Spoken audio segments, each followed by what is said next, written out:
നമസ്കാരം. ഡോക്ടർ ലൈവിലേക്ക് സ്വാഗതം. പ്രായഭേദമില്ലാതെ കണ്ടുവരുന്ന ഒരു ആരോഗ്യ പ്രശ്നമാണ് നടുവേദന. നടുവേദനയ്ക്കുള്ള ആയുർവേദ പരിഹാരത്തെക്കുറിച്ചാണ് ഇന്ന് ഡോക്ടർ ലൈവിൽ ചർച്ച ചെയ്യുന്നത്.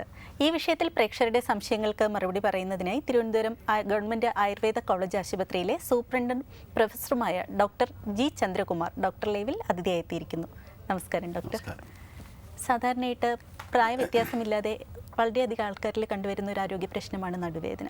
ഇതുണ്ടാകാനുള്ള കാരണങ്ങൾ എന്തൊക്കെയാണ്? ഇത് നമ്മുടെ നാട്ടിലെ സാധാരണ കണ്ടുവരുന്ന ഒരു അസുഖമാണ് നടുവേദന. പ്രായഭേദമന്യേ സ്ത്രീ പുരുഷന്മാരിൽ കണ്ടുവരുന്ന ഒരു അവസ്ഥാവിശേഷമാണ് ഈ നടുവേദന. അപ്പോൾ ഇതിന് പല കാരണങ്ങൾ നമ്മുടെ ശാസ്ത്രങ്ങളിൽ പറയുന്നുണ്ട്. അതിൽ പ്രധാനപ്പെട്ടത് നമുക്ക് വേണമെങ്കിൽ മൂന്നായിട്ട് തരംതിരിക്കാം.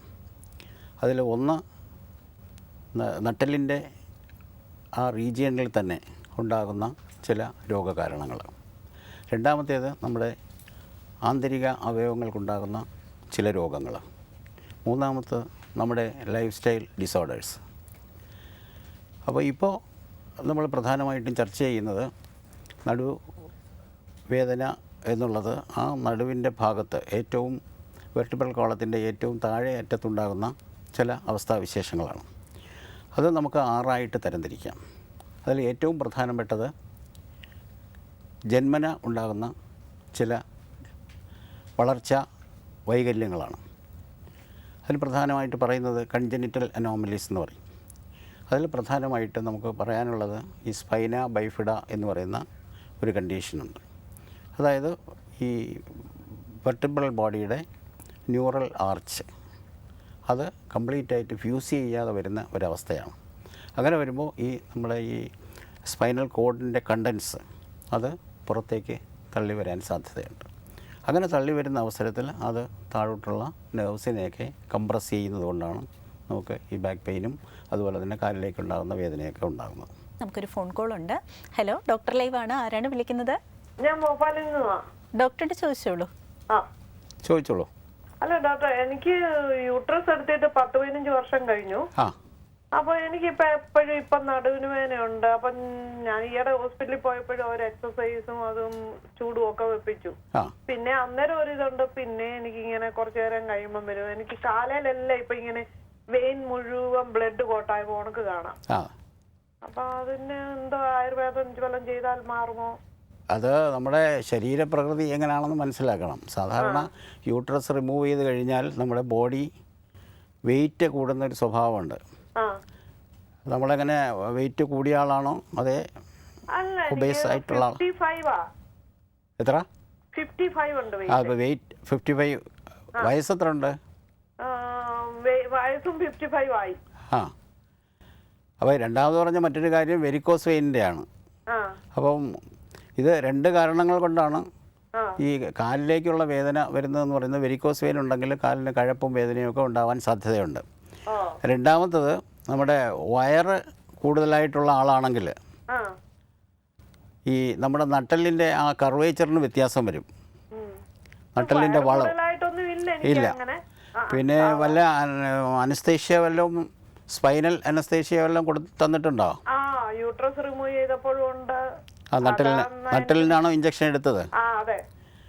അപ്പോൾ അങ്ങനെ വന്നാലും സാധാരണഗതിയിൽ വേദന വരാൻ സാധ്യതയുണ്ട്. പിന്നെ ഇതിനെ നടുവേദനയ്ക്ക് പ്രധാനമായിട്ടും ചെയ്യേണ്ടത് എക്സർസൈസാണ്. എക്സർസൈസ് ചെയ്യുക എന്നുള്ളതാണ് ഏറ്റവും പ്രധാനം. എക്സർസൈസ് വല്ലതും ചെയ്യുന്നുണ്ടോ? ഇപ്പൊ ഞാൻ BHL പോയപ്പോ ഞങ്ങൾ BHL ഭോപ്പാലിലാണ് ജോലി ചെയ്യുന്നത്. അതെ. അപ്പൊ അവിടെ ചെന്നപ്പോ എനിക്ക് ചൂട് വെള്ളം വെച്ചു. ഫിസിയോതെറാപ്പി സെന്ററിൽ കൊണ്ടുപോയിട്ട് ചൂട് വെച്ചു. അപ്പൊ എനിക്ക് അന്നേരം ഒരു ഇച്ചിരി ആശ്വാസം വന്നു. പിന്നെ നമ്മൾ എന്തായാലും കുനിഞ്ഞ് നല്ലവണ്ണം പണി ചെയ്ത് കഴിഞ്ഞാൽ അന്ന് പിന്നെ നടുവിന് വേദന. അതെ, നടുവിന് മാത്രമേ ഉള്ളൂ. കാലിലേക്കുണ്ടോ വേദന? കാലിന് ചില ദിവസം കഴപ്പാ. അപ്പൊ ഇപ്പോഴെന്താന്ന് വെച്ചാൽ ഈ 2 വിരലിനാന്നേലും ഒക്കെ ഇങ്ങനെ വിറച്ചോണ്ടിരിക്കും. 2 വിരൽ മാത്രം കഴപ്പ് പോണക്ക. അത് കണ്ടിന്യൂസ് ആയിട്ട് നട്ടെല്ല് മുതൽ കാലിന്റെ അറ്റം വരെ വേദനയുണ്ടോ?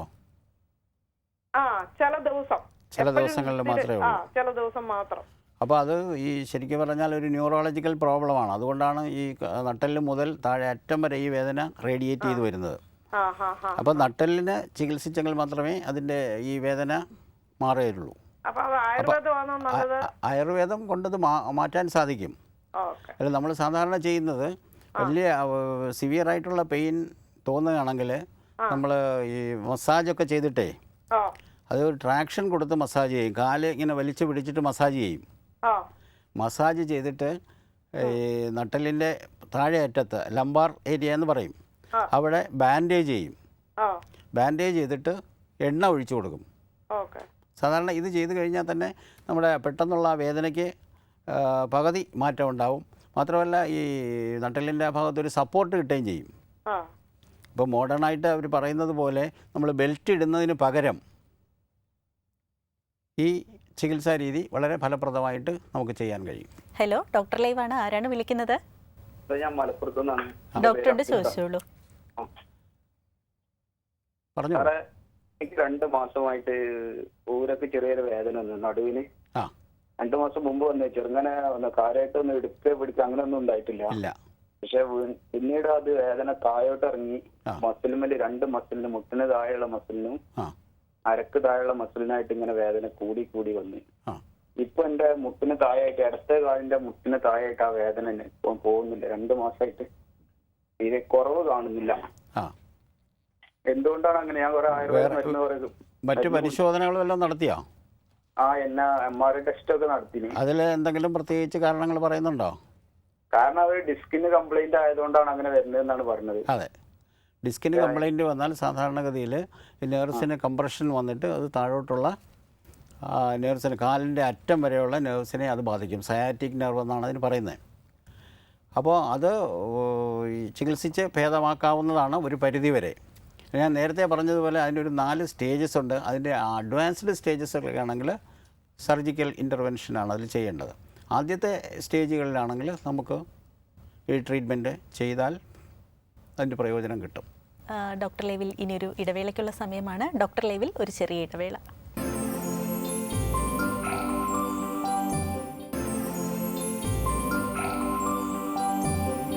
ഡോക്ടർ ലൈവ് തുടരുന്നു. നടുവേദനയ്ക്കുള്ള ആയുർവേദ ചികിത്സയെക്കുറിച്ചാണ് ഇന്ന് ഡോക്ടർ ലൈവിൽ ചർച്ച ചെയ്തുകൊണ്ടിരിക്കുന്നത്. ഡോക്ടർ, നമുക്കൊരു കോളർ ഉണ്ട്. ഹലോ, ഡോക്ടർ ലൈവാണ്. ആരാണ് വിളിക്കുന്നത്? ഹലോ, ചെങ്ങന്നൂരാണ് വിളിക്കുന്നത്. ഡോക്ടറിന്റെ ചോദിച്ചോളൂ. ഡോക്ടർ, എനിക്ക് നടുവിന്റെ വേദനയ്ക്ക് ഓപ്പറേഷൻ ചെയ്തതായിരുന്നേ. ഡിസ്ക് ഇതിന്റെ ശസ്ത്രക്രിയ ചെയ്തിട്ട് ഇപ്പൊ 12 വർഷത്തോളമായി. അതെ. ഇപ്പോഴും എനിക്ക് നടുവേദന ഉണ്ട്. എന്തെങ്കിലും ജോലി ചെയ്യുമ്പോഴൊക്കെ നടുവേദന. പിന്നെ ഈ അടുത്ത കാലിൽ എപ്പോഴും നീര്, രക്തോട്ടം ഇല്ലെന്ന് പറയുന്നു.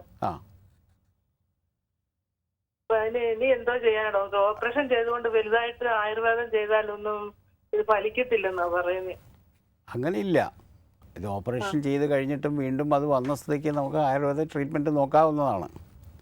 അതിൽ സാധാരണ ലാമിനെക്ടമി എന്നൊക്കെ പറയുന്ന ഓപ്പറേഷനാണ് സാധാരണ ചെയ്യുന്നത്. മെഡിക്കൽ കോളേജിലാണ് ചെയ്തത്. അതെ. സാധാരണ ഈ ഡിസ്ക് പ്രോബ്ലം ഒക്കെ വരുമ്പോഴാണ് സാധാരണ സിവിയറിറ്റി അനുസരിച്ചാണ് ഈ ഓപ്പറേഷൻസ് ചെയ്യുന്നത്. അപ്പോൾ നമുക്ക് അതിനെ ഈ നമ്മുടെ ജീവിത രീതി കൊണ്ട് തന്നെ വലിയ പ്രോബ്ലംസ് ഒന്നും ഇല്ലാതെ കൊണ്ടുപോകാൻ കഴിയും. വലിയ സ്ട്രെയിൻ ചെയ്യാതെ, വലിയ വെയിറ്റ് എടുക്കാതെ. എങ്ങനെ ബോഡി, എങ്ങനെ വെയിറ്റുള്ള ബോഡിയാണോ? അതെ അതെ. ഹൈറ്റ് പിന്നെ 165-163 സെന്റിമീറ്റർ, വെയിറ്റ് 75 ഉണ്ട്. അപ്പോൾ ഏകദേശം ഒരു 10-12 കിലോയോളം കൂടുതലാണ് വെയിറ്റ്. അപ്പോൾ ആദ്യം വെയിറ്റ് കുറയ്ക്കുക എന്നുള്ളതാണ് ഏറ്റവും പ്രധാനമായിട്ട് ചെയ്യേണ്ട ഒരു കാര്യം. വെയിറ്റ് കുറച്ചതിന് ശേഷം, വെയിറ്റ് കുറയ്ക്കാൻ ശ്രമിക്കുന്നതോടൊപ്പം തന്നെ ഈ ചെറിയ ചെറിയ എക്സർസൈസുകളൊക്കെ ചെയ്യാം. അതുപോലെ തന്നെ നമുക്ക് പുറമേ മസാജ് ചെയ്യുകയോ അല്ലെങ്കിൽ ഈ എന്തെങ്കിലും സ്വെല്ലിങ്ങോ വല്ലതും ഉണ്ടോ? നീര് വല്ലതും ഉണ്ടോ? നീരുണ്ടെങ്കിൽ പുറമേ ലേപങ്ങളൊക്കെ ഇടാവുന്നതാണ് നീര് പറ്റുന്നതിന് വേണ്ടിയിട്ട്. അതുപോലെ തന്നെ നമുക്ക് ഓയിൽ അപ്ലൈ ചെയ്യാം. അതുപോലെ തന്നെ ഈ നീര് പറ്റുന്നതിന് വേണ്ടി ഇൻറ്റേർണലായിട്ടുള്ള മെഡിക്കേഷൻസൊക്കെ നടത്താം. ഡോക്ടർ, നമുക്കൊരു കോളർ കൂടെ ഉണ്ട്. ഹലോ, ഡോക്ടർ ലൈവാണ്. ആരാണ് വിളിക്കുന്നത്? ഡോക്ടറിന്റെ ചോദിച്ചോളൂ. ചോദിച്ചോളൂ, കേൾക്കാം. ഇത് നടുവേദന ഞരകിൽ ഇപ്പോ 3 മാസമായി കിടപ്പിലാണ്. ഡോക്ടർ കാണിച്ചു, ന്യൂറോളജിനെ ഡോക്ടർ കാണിച്ചു. ഞരക് ബ്ലോക്കായി പോകുന്നതുകൊണ്ടാണ് വേദന. ഡിസ്കിന്റെയും കംപ്ലൈന്റ് കൊണ്ടാണ് ഞരക ബ്ലോക്കാകുന്നത്, അതുകൊണ്ടാണ് വേദന വരുന്നത് പറഞ്ഞത്. ഇപ്പൊ 3 മാസം റെസ്റ്റ് തന്നെയാണ്. അതെ. ഇത് പിന്നെ എന്താണ് ശരിക്കും ഇത് വേദന ചെറുങ്ങനുണ്ട്, ഇത് കംപ്ലീറ്റ് മാറിയിട്ടില്ല. ഏത് ഡിസ്കിനാണ് പ്രോബ്ലം എന്നല്ലോ പറഞ്ഞോ? ഡിസ്കിന്റെ കംപ്ലൈന്റ് കൊണ്ടാണ് ഞരക ബ്ലോക്ക് ആകുന്നത്. അതെ അതെ, സാധാരണ ഡിസ്കിൻ്റെ കംപ്ലൈൻറ്റ് കൊണ്ടാണ് ഞരമ്പിന് ബ്ലോക്ക് വരുന്നത്, അതുപോലെ പ്രസ്സിങ് വരുന്നത്. അതുകൊണ്ടാണ് താഴോട്ടുള്ള ഞരമ്പിനെയൊക്കെ അത് അഫക്റ്റ് ചെയ്യുന്നത്. വലത് കാലിലാണ് വേദന വരുന്നത്. അതെ, അത് ഒരു സൈഡിൽ വരാം, 2 സൈഡിലും വന്നുകൂടാതൊന്നുമില്ല. അപ്പോൾ ഈ ഡിസ്കിൻ്റെ പ്രോബ്ലം ഞാൻ IVDP എന്ന് പറയുന്ന നേരത്തെ ഞാൻ അത് വിശദീകരിച്ചിരുന്നു. അപ്പോൾ അതിൻ്റെ ഒരു 4 സ്റ്റേജുണ്ട്. അപ്പോൾ അതിൻ്റെ ഒരു 3-4 സ്റ്റേജുകളിലാണ് സാധാരണ ഈ നെർവിന് കൂടുതൽ കംപ്രഷൻ വന്നിട്ട് അതിൻ്റെ പ്രവർത്തനം നശിക്കുന്നത്. അപ്പോൾ കാലിലേക്കുള്ള ഞരമ്പുകളിൽ കൂടുതൽ പ്രസ് ചെയ്യുന്നത് കൊണ്ട് ഞരമ്പിന് നംനെസ്, കാലിന് താഴോട്ടുള്ള മരവിപ്പൊക്കെ അനുഭവപ്പെടാൻ സാധ്യതയുണ്ട്. അതുമാത്രമല്ല കാലിന് ബലക്കുറവും ഒക്കെ വരാൻ സാധ്യതയുണ്ട്. അപ്പോൾ ഇതിന് സർജറി വല്ലതും അഡ്വൈസ് ചെയ്തിരുന്നോ? ഇല്ല, സർജറിനെ പറ്റി സർജറി കുറഞ്ഞിട്ടില്ലെങ്കിൽ സർജറി ചെയ്യേണ്ടി വരുന്നു. അതെ. അപ്പോൾ ഒരു സിവിയർ സ്റ്റേജ് ആയതുകൊണ്ടാണ് താഴോട്ടുള്ള നെർവ്സിനൊക്കെ ഈ മരവിപ്പും അല്ലെങ്കിൽ കാലിന് മരവിപ്പും ബലക്ഷയവും ഒക്കെ വരുന്നത്. ഇത് ആയുർവേദ ട്രീറ്റ്മെൻറ്റ് ശ്രമിച്ച് നോക്കാവുന്നതാണ്. പക്ഷേ അടുത്തുള്ളൊരു ആയുർവേദ ഡോക്ടറെ കണ്ട് അതിൻ്റെ പരിശോധന നടത്തിയതിന് ശേഷം മാത്രമേ അതിനൊരു തീരുമാനം എടുക്കാൻ കഴിയുകയുള്ളൂ. ഡോക്ടർ, നമുക്കൊരു കോളർ കൂടെ ഉണ്ട്. ഹലോ, ഡോക്ടർ ലൈവ് ആണ്. ആരാണ് വിളിക്കുന്നത്? ഞാൻ സൗദിയിൽ നിന്നാണ് മാഡം. ഡോക്ടറിനോടൊന്ന് ഡോക്ടറുടെ സംസാരിച്ചോളൂ. പറഞ്ഞോളൂ. സാറേ, ഞാൻ സൗദിയിൽ നിന്നാണ് വിളിക്കുന്നത്. എനിക്ക് 43 വയസ്സുണ്ട് സാറേ. അതെ സാറേ, എനിക്ക് നടുവേദനയും ഒരു മുട്ടുകാല് വേദനയുണ്ട്. അപ്പൊ ഞാൻ സാറേ നാട്ടിൽ നിന്ന് കൊണ്ട് ദാനിന്ദ്ര കുഴമ്പ് ഞാൻ ഉപയോഗിക്കാൻ തുടങ്ങിയിട്ട് നല്ല ഭേദമുണ്ട് എനിക്ക്. മറ്റുള്ള ഓയിൽമെന്റിനെക്കാട്ടും നല്ല ഭേദമുണ്ട് ദാനിന്ദ്ര കുഴമ്പ്. പക്ഷെങ്കിൽ സാറേ എനിക്കിപ്പോ എന്താ പ്രശ്നം എന്ന് വെച്ച് കഴിഞ്ഞാല് ചുടുവെള്ളം കാലില് അല്ലെങ്കിൽ ഇടുപ്പിലോ ഒഴിച്ചില്ലെങ്കിൽ ഉറക്കം കിട്ടാത്ത അവസ്ഥയാണ് സാറേ. ഞാൻ സ്ഥിരമായിട്ട് ഇങ്ങനെ ചുടുവെള്ളം ഒഴിക്കുന്നത് കൊണ്ട് എനിക്ക് വേറെ എന്തെങ്കിലും എന്റെ എല്ലിന് എന്തെങ്കിലും അപകടം പറ്റുമെന്ന് അറിയാൻ പറ്റിയിട്ടാണ് സാറേ. ചൂടുവെള്ളം സാധാരണ ചൂടുവെള്ളം കൊണ്ട് വലിയ അപകടമൊന്നുമില്ല, തിളപ്പിച്ചൊഴിക്കാതിരുന്നാൽ മതി. ഇത് ഈ 43 വയസ്സായെങ്കിലും മുട്ടിനും നടുവിനും വേദന ഉണ്ടെന്ന് പറഞ്ഞതിൻ്റെ അടിസ്ഥാനത്തിൽ നമുക്ക് മനസ്സിലാക്കേണ്ടത് ഈ എല്ലിനൊക്കെ ചെറിയ തേയ്മാനം ഉണ്ടായിരിക്കും എന്നുള്ളതാണ്. ഈ തേയ്മാനം വരുമ്പോഴാണ് സാധാരണ ഈ മുട്ടുവേദനയൊക്കെ വരുന്നത്. ബോഡി വെയിറ്റ് ഒക്കെ കൂടുതലാണോ? ബോഡി വെയിറ്റ് ഒക്കെ കൂടുതലാണോ? അത്രയൊന്നുമില്ല, അത്ര വലിയ ബോഡി ഒന്നുമില്ല. ഒരു 58-60 അത്രേ ഉള്ളൂ. ഹൈറ്റോ? ഹൈറ്റ് എനിക്ക് കൃത്യമായിട്ട് അറിയില്ല, എന്റെ ഹൈറ്റ് അറിയില്ല. എന്നാലും കണ്ടാൽ അങ്ങനെ തോന്നുന്നില്ല അല്ലേ? അല്ല എനിക്ക് ഹൈറ്റും വെയിറ്റ് ഒന്നും തോന്നുന്നില്ല. അപ്പോൾ ഈ സാധാരണഗതിയിൽ ഇപ്പോൾ 43 വയസ്സെന്നല്ലേ തേയ്മാനം തുടങ്ങുന്ന ഒരു സമയമാണ്. ഇപ്പോൾ 40 വയസ്സിന് മുകളിലൊക്കെ തന്നെ അതിപ്പോൾ ഈ പണ്ട് ഈ ഓൾഡ് ഏജിൽ മാത്രമേ, പ്രായമായതിൽ മാത്രമേ കണ്ടിരുന്നുള്ളെങ്കിൽ ഇപ്പോഴത്തെ ആഹാരവിഹാര രീതികളൊക്കെ നമ്മുടെ അസ്ഥിക്ക് തേയ്മാനം വരാൻ പറ്റിയ തരത്തിലുള്ളതാണ്. അതുകൊണ്ടൊരു 43 വയസ്സൊക്കെ ആകുമ്പോൾ തന്നെ നമുക്ക് തേയ്മാനത്തിൻ്റെ ഈ തുടക്കത്തിൽ ഈ തേയ്മാനമൊക്കെ വന്നു തുടങ്ങാനുള്ള സാധ്യതയുണ്ട്. അപ്പോൾ അങ്ങനെയുള്ള അവസരത്തിൽ നമുക്ക് ചെയ്യാൻ പറ്റുന്നത് കൂടുതൽ സ്ട്രെന്യൂസ് ആയിട്ടുള്ള വർക്കുകൾ ഒഴിവാക്കുക എന്നുള്ളതാണ്.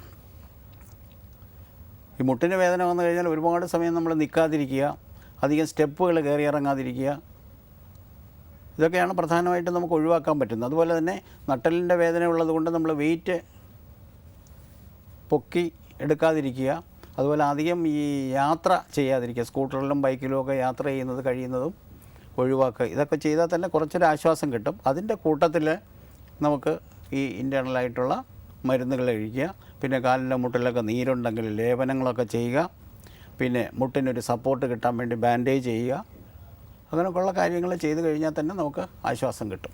ഡോക്ടർ ലൈവിലേക്ക് വിളിച്ചതിന് നന്ദി. ഡോക്ടർ ലൈവിൽ ഇനിയൊരു ഇടവേളയ്ക്കുള്ള സമയമാണ്, ഒരു ചെറിയ ഇടവേള.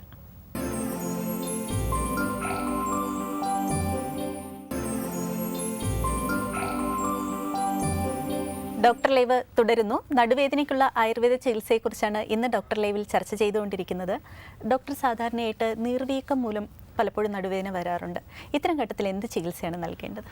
ഈ നീർവീക്കം മൂലം നടുവേദന വരുന്നതിൽ സാധാരണയായിട്ട് നമ്മൾ ചെയ്ത് നീര് വറ്റിക്കുക എന്നുള്ളതാണ് അതിൽ പ്രഥമമായിട്ടുള്ള ഒരു ചികിത്സാ രീതി. അതിൽ നമ്മൾ ലേപനങ്ങളൊക്കെ അപ്ലൈ ചെയ്യും. ലേപനങ്ങൾ എന്ന് വെച്ചാൽ നമ്മൾ എക്സ്റ്റേണലായിട്ട് ചെയ്യുന്ന ഒരു ട്രീറ്റ്മെൻറ്റ് മൊഡാലിറ്റിയാണ് ഈ ലേപനങ്ങളെന്നുള്ളത്. നമ്മൾ സാധാരണഗതിയിൽ ഈ മരുന്നുകളുടെ പൗഡർ ചില ദ്രവദ്രവ്യങ്ങളിൽ മിക്സ് ചെയ്തിട്ട് ആണ് ഇത് ചെറുതായിട്ടൊന്ന് ചൂടാക്കിയിട്ടാണ് ഇത് അപ്ലൈ ചെയ്യുന്നത്. സാധാരണ നമ്മുടെ ഇവിടെ ഈ ട്രോമ കേസിലൊക്കെയാണ് കൂടുതലായിട്ടും ഈ നീർക്കെട്ടും ഒക്കെ വരുന്നത്. നമ്മൾ അഭിഘാതജമായിട്ടുണ്ടാകുന്ന നല്ല വീഴ്ചയൊക്കെ പറ്റുമ്പോഴാണ് സാധാരണ കൂടുതലായിട്ട് ഈ നീര് ഉണ്ടാകാൻ സാധ്യത. അങ്ങനെയുള്ളതിൽ നമ്മൾ നാഗരാതി ലേപചൂർണം എന്നൊക്കെ പറയുന്ന ഈ ദ്രവ്യങ്ങൾ കരിക്കിൻ്റെ തൊണ്ടിൻ്റെ ചാറിൽ മിക്സ് ചെയ്ത് ചൂടാക്കി പുറമേ ഇടാണ്ട് വളരെ വളരെ എഫക്റ്റീവായിട്ട് നമുക്ക് അതിൻ്റെ ഫലം കിട്ടാറുമുണ്ട്. അപ്പോൾ നീര് പറ്റിയതിന് ശേഷം മാത്രമേ നമ്മൾ മറ്റ് ചികിത്സാ രീതികളിലേക്ക് പോകാറുള്ളൂ. അതിൽ മറ്റ് ചികിത്സാ രീതികളെന്ന് പറയുമ്പോൾ ഈ ഓയിൽ മസാജ്, അതിലും ഇങ്ങനെയുള്ള അതിൻ്റെ കണ്ടീഷൻസ് ഏതാണ് കണ്ടീഷൻ, നമ്മൾ നേരത്തെ പറഞ്ഞതുപോലെ പല കാരണങ്ങൾ കൊണ്ട് ബാക്ക് പെയിൻ വരാം. അത് നമ്മൾ ഡിഫറൻഷ്യേറ്റ് ചെയ്യണം. എങ്കിൽ മാത്രമേ നമുക്ക് അതിൻ്റെ ട്രീറ്റ്മെൻറ്റ് സക്സസ് ആയിട്ട് ചെയ്യാൻ പറ്റത്തുള്ളൂ. അപ്പോൾ അത് നോക്കിയിട്ട് അതിനനുസരിച്ചുള്ള ട്രീറ്റ്മെൻറ്റ് മൊഡാലിറ്റീസ് നമ്മൾ അപ്ലൈ ചെയ്യണം. ഡിസ്കിന്റെ തേയ്മാനം മൂലം പലപ്പോഴും നടുവേദന വരാറുണ്ട്. എന്താണ് അതിനുള്ള ചികിത്സ? ഡിസ്കിൻ്റെ തേയ്മാനം മൂലം നടുവേദന വരുന്നത് ഒരു നോർമൽ കോഴ്സിലാണെങ്കിൽ ഒരു 40 വയസ്സിന് മുകളിലുള്ള ആൾക്കാർക്കാണ്. അപ്പോൾ അങ്ങനെയുള്ളതിൽ ബോണിന് സ്ട്രെങ്തൻ ചെയ്യുന്ന നമ്മൾ ഇൻറ്റേർണൽ മെഡിസിൻസ് കൊടുക്കാം. അപ്പോൾ ഈ ബോൺസിന് ഈ ഓസ്റ്റിയോപൊറോസിസ് പോലെയുള്ള കണ്ടീഷൻസൊക്കെ വരാം. അതുപോലെ തന്നെ ഈ ബോൺ ഡെൻസിറ്റി കുറയാം. അപ്പോൾ അങ്ങനെയുള്ളതിനൊക്കെ ബോണിന് ബലം കിട്ടുന്ന അല്ലെങ്കിൽ ബോൺ ഡെൻസിറ്റി ഇൻക്രീസ് ചെയ്യാൻ പറ്റുന്ന മെഡിസിൻസൊക്കെ ഇൻറ്റേർണലായിട്ട് കൊടുക്കുക. അതുപോലെ തന്നെ ഇപ്പം നട്ടലിനാണ് ഇങ്ങനെ വരുന്നതെങ്കിൽ നട്ടലിന് ഒരു സപ്പോർട്ട് കൊടുക്കുക. ഒരു ഇൻസ്റ്റബിലിറ്റി കാണും. വളരെ വളരെ വീക്കായിട്ടുള്ള ഒരു വെർട്ടബിൾ കോളമാണെങ്കിൽ അതല്ലെങ്കിൽ വളരെ വീക്കായിട്ടുള്ള ഡീജനറേഷൻ സംഭവിച്ചു വരണമെങ്കിൽ അങ്ങനെ ഒരു ഇൻസ്റ്റബിലിറ്റി കാണും. അപ്പോൾ അതിനൊരു സ്റ്റെബിലിറ്റി കൊടുക്കാനായിട്ട് നമുക്ക് ബാൻഡേജൊക്കെ ചെയ്യാം. അല്ലെങ്കിൽ ഈ മോഡേൺ ആയിട്ട് ചെയ്യുന്ന പോലെ ലംബോസേക്രൽ കോർസെറ്റ്, ബെൽറ്റ് ഒക്കെ ഉപയോഗിക്കാം. ബെൽറ്റിനെ കുറിച്ച് പറഞ്ഞപ്പോഴാണ്, ബെൽറ്റ് സാധാരണയായിട്ട് ഉപയോഗിച്ച് തുടങ്ങിക്കഴിഞ്ഞാൽ സ്ഥിരമായി ഉപയോഗിക്കണം എന്നുള്ളൊരു ധാരണ നിലനിൽക്കുന്നുണ്ട്. അത് എത്രമാത്രം ശരിയാണെന്ന് പറയാൻ പറ്റത്തില്ല. It's not a treatment. അത് ഒരു ടെമ്പററി റിലീഫ് കിട്ടുമെന്നുള്ളതല്ല, ഒരു പെർമനൻറ്റ് ട്രീറ്റ്മെൻ്റ് അല്ല ഈ ബെൽറ്റ് ഇടുന്നു എന്നുള്ളത്. അപ്പോൾ തൽക്കാലത്തേക്ക് ഒരു ആശ്വാസം കിട്ടുന്നു എന്നുള്ളതേ ഉള്ളൂ. അപ്പോൾ നമ്മൾ തൽക്കാലത്തേക്ക് ഈ ആശ്വാസം കിട്ടുന്നതോടൊപ്പം മറ്റ് ഇൻറ്റേർണലായിട്ടുള്ള ട്രീറ്റ്മെൻറ്റുകളും ഈ ഇതിന് ബലം കിട്ടുന്ന മറ്റ് ചികിത്സാ രീതികളൊക്കെ ചെയ്യുകയാണെങ്കിൽ ആ ഇൻസ്റ്റബിലിറ്റിയും മാറിക്കിട്ടുകയും ഈ ബോൺസിനൊക്കെ ബലം കിട്ടുകയും ചെയ്യുന്നത് നമുക്ക് ഈ ബെൽറ്റ് മാറ്റുന്നതിൽ പ്രശ്നമൊന്നുമില്ല. ആയുർവേദത്തെ സംബന്ധിച്ചിടത്തോളം ആണെങ്കിൽ ഈ ബെൽറ്റിന് പകരം തന്നെ നമ്മൾ ഈ തുണി കൊണ്ടുള്ള ബാൻഡേജാണ് ചെയ്യുന്നത്. അതിലൊരു ഗുണം എന്ന് പറഞ്ഞാൽ തുണി കൊണ്ടുള്ള ബാൻഡേജ് ചെയ്യുന്നതോടൊപ്പം തന്നെ നമുക്ക് ഓയിൽ അപ്ലൈ ചെയ്യാനും കൂടെ പറ്റും. ഓയിൽ അപ്ലൈ ചെയ്യുമ്പോൾ കുറച്ചുകൂടെ ഈ ബോൺസിന് സ്ട്രെങ്തൻ ചെയ്യാൻ പറ്റും. അതുപോലെ തന്നെ ആ മസിൽസിനൊക്കെ ഒരു സ്റ്റിമുലേഷൻ കിട്ടും, നെർവ്സിന് ഒരു സ്റ്റിമുലേഷൻ കിട്ടും. അതുകൊണ്ട് തന്നെ കുറച്ചുകൂടെ ഒരു ബലം കിട്ടാൻ സാധ്യത കൂടുതലാണ്. നടുവേദന നമ്മൾ അത്ര കാര്യമാക്കാറില്ല. കഴിയുമെങ്കിൽ ജോലികളൊക്കെ ചെയ്യാനായിരിക്കും നമ്മൾ ശ്രമിക്കുന്നത്.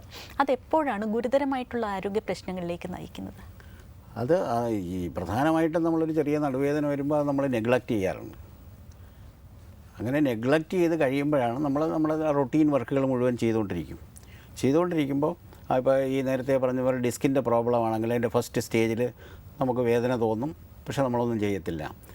സെക്കൻഡ് സ്റ്റേജ് ആകുമ്പം കുറച്ചുകൂടെ വേദന കൂടുതലായിരിക്കും. അപ്പോൾ നമ്മൾ 1-2 ദിവസം റെസ്റ്റ് ചെയ്യും, പിന്നെയും ജോലി തുടരും. അങ്ങനെ വരുമ്പോൾ അതിൻ്റെ സ്റ്റേജ് അഡ്വാൻസ് ചെയ്യുന്നതനുസരിച്ച് അത് നെർവ്സിനെ കംപ്രസ് ചെയ്യും. നെർവ്സിനെ കംപ്രസ് ചെയ്യുന്നതനുസരിച്ച് താഴോട്ടുള്ള നെർവ്സിനും അതിൻ്റെ നെർവ്സിൻ്റെ ഫങ്ഷൻസൊക്കെ കുറയും. അപ്പോൾ താഴോട്ടുള്ള നെർവ്സിനും ബലക്കുറവ് വരും, കാലിനൊക്കെ ബലക്കുറവ് വരും, നടക്കാൻ ബുദ്ധിമുട്ട് വരും. അങ്ങനെയാണ് ഇതിൻ്റെ ഒരു സിവിയറിറ്റി വരുന്നത്. അപ്പോൾ ആദ്യമേ നമ്മളതിൻ്റെ ഫസ്റ്റിൽ തന്നെ നമ്മൾ പെയിൻ വരുന്ന അവസരത്തിൽ ട്രീറ്റ്മെൻറ്റ് സ്റ്റാർട്ട് ചെയ്യുകയാണെങ്കിൽ ഇത് കംപ്ലീറ്റ് നമുക്ക് ട്രീറ്റ് ചെയ്ത് മാറ്റാൻ പറ്റുന്ന ഒരു അസുഖമാണ്. ഡോക്ടർ ലൈവിൻ്റെ സമയം ഇന്നിവിടെ പൂർണ്ണമാവുകയാണ്.